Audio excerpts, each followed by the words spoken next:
in regards to, let's say then a video, you just pull up your phone, you do a video like that. Is there a difference between a video like that versus a professionally created video? Does LinkedIn as a platform prioritize one, or there's no real benefit of doing a, either or?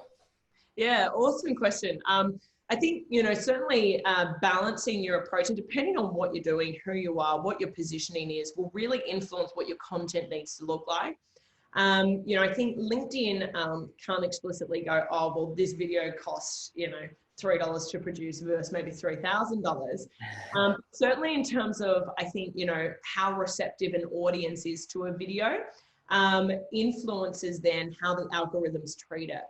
And I think that comes down in terms of what solution is best. I think it really comes down to how you condition your audience.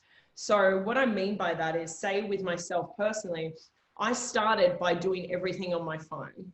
I never had any subtitles, no editing. I might adjust the contrast and the brightness, that's it, right? So they were very, very raw in that sense, but slightly refined because I would specifically create them for LinkedIn. And so my audience have sort of always known me in that way. So when I test and I put out, higher production value assets, automatically those assets for my profile perform lower because it's not what people are used to.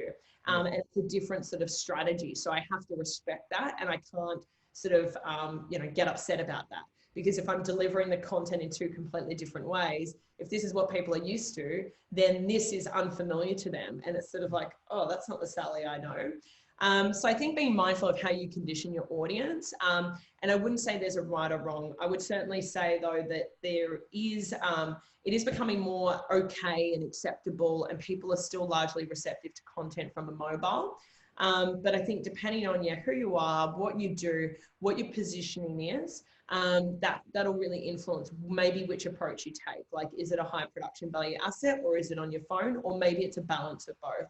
Because I know myself personally, I really want to, I've got hours, like hundreds of thousands of hours of content, whether it's from delivering workshops, events and stuff. And, a lot of that is ready to go in sort of higher production value form. But I just haven't started really playing with all of it yet, because I know that I need to sort of slowly condition my audience to go, okay, we'll consume Sally in this way with the subtitles and stuff like that.